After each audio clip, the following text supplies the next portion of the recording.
یہ محمود غزنوی رحمۃ اللہ تعالی، بہت بڑا نام ہے جی، جن کے لیے لکھا ہے سومناتھ فتح کیا حضرت، لکھا جی 1,00,000 بار اب روز نبی پاک علیہ السلام کی بارگاہ میں درود و سلام کا تحفہ بھیجا کرتے تھے حضرت۔ ایک عادل حکمران تھا جی، جب 1,00,000 بار درود پاک پڑھا جائے تو اس کے لیے اچھا خاصا وقت درکار ہے، لجپال ہے جی، کریم ہے، رعوف ہے، رحیم ہے۔ ایک رات نبی پاک علیہ السلام نے خواب میں محمود غزنوی کو درود لکھی عطا کر دیا، فرمایا محمود پڑھیں گا تو ایک واری ثواب تینوں 1,00,000 بار پڑھنا ملے کرے گا۔ یہ ہے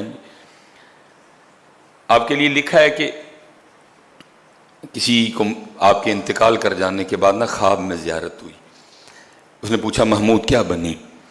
فرمایا اللہ نے مجھے معاف کر دیا۔ پوچھا کس عمل کی وجہ سے معافی ملی ہے حضرت؟ اللہ مجاہد تھے، جہاد کیا حضرت۔ کہا میں ایک دن کسی سفر پہ تھا اور راستے میں کسی کا مہمان بنا، تو محمود غزنوی کہتے ہیں کہ اس شخص نے جس کمرے میں مجھے ٹھہرایا نا، تو میرا جو پلنگ تھا نا، تو پلنگ کے بالکل ساتھ نا قرآن کریم پڑھا ہوا تھا۔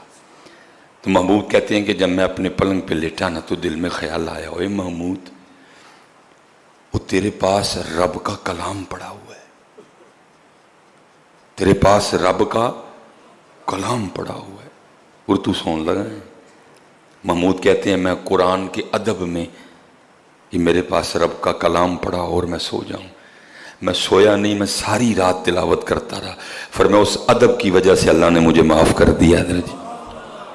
میں کہتا ہوں محمود غزنوی قرآن کا ادب کریں کہ بالکل میرے پلنگ کے ساتھ قرآن پڑھا اور محمود غزنوی سوئیں نا، یہ بے ادبی ہے اللہ کے کلام کی کہ پاس اللہ کا کلام پڑھا اور میں سو جاؤں۔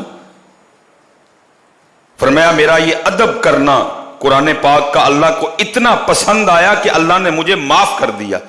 اب میں اس کو سامنے رکھ کے آپ سے اور خود سے سوال کرتا ہوں، محمود غزنوی قرآن کا ادب کرتے ہوئے کہ رب کا کلام ہے، غزنوی تیرے پاس قرآن پڑھا ہوا اور تو سونے لگا ہے، وہ سوئیں نہ رب معاف کر دے۔ تیرے اور میرے گھر میں رب کا کلام پڑھا ہوا ہے، سارا دن گزر جائے تو اور میں کبھی اس کو کھولے نہ، سارا ہفتہ گزر جائے تو اور میں اس کو کھولے نہ، سارا مہینہ گزر جائے تو اور میں اس کو کھولے نہ، سارا سال گزر جائے اور تو اور میں اس کو کھولے نہ، اور پھر کہیں جی معیشت تنگ ہو گئی ہے۔ ذرا پوچھو اپنے آپ کو، پھر ہماری سزا کیا بنتی ہے؟ صرف ادب کیا، غزنوی رب کا کلام ہے، الرحمن علم القرآن اسی میں ہے، یاسین والقرآن الحکیم اسی میں ہے، سبحان الذی اسری بعبدہ لیلا من المسجد الحرام الی المسجد الاقصی الذی بارکنا حولہ لنریہ من آیاتنا انہ هو السمیع البصیر اسی میں ہے، هو اللہ الذی لا الہ الا هو الملک القدوس السلام المؤمن المہیمن العزیز الجبار المتکبر سبحان اللہ عما یشرکون۔ سورہ اخلاص اسی میں ہے، سورہ کوثر اسی میں ہے۔ او غزنوی تیرے پاس رب کا کلام پڑا ہے، تو سون لگا ہے؟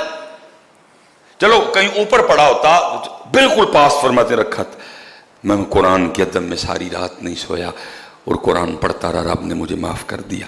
اب میں آپ سے اور خود سے سوال کرنے لگا حضرت، ایک دن نہیں، ایک ہفتہ نہیں، مہینہ نہیں، سالوں گزر جائیں ہم کبھی قرآن پاک کو کھول کے نہ دیکھیں، بتاؤ ذرا خود فیصلہ کرو ہماری سزا کیا بنتی ہے؟ اسد عمر ٹھیک کر لے گا ہماری معیشت؟ اسحاق ڈار ٹھیک کر لے گا ہماری معیشت؟ نہیں بیٹا، کھولو چابی تڑے کھولے، 5 دندے پتریں نمازاں دے اور ایک دندہ تلاوت قرآن کریم دا تے ایک دندہ ذکر الہی دا پاؤ ہے، کھولو اپنا اپنا تالا سارے، یہ کسی سے نہیں کھلنا۔ وَمَنْ نَارَدَ عَنْ ذِكْرِي فَإِنَّ لَهُ مَعِيشَةً ضَنْكًا۔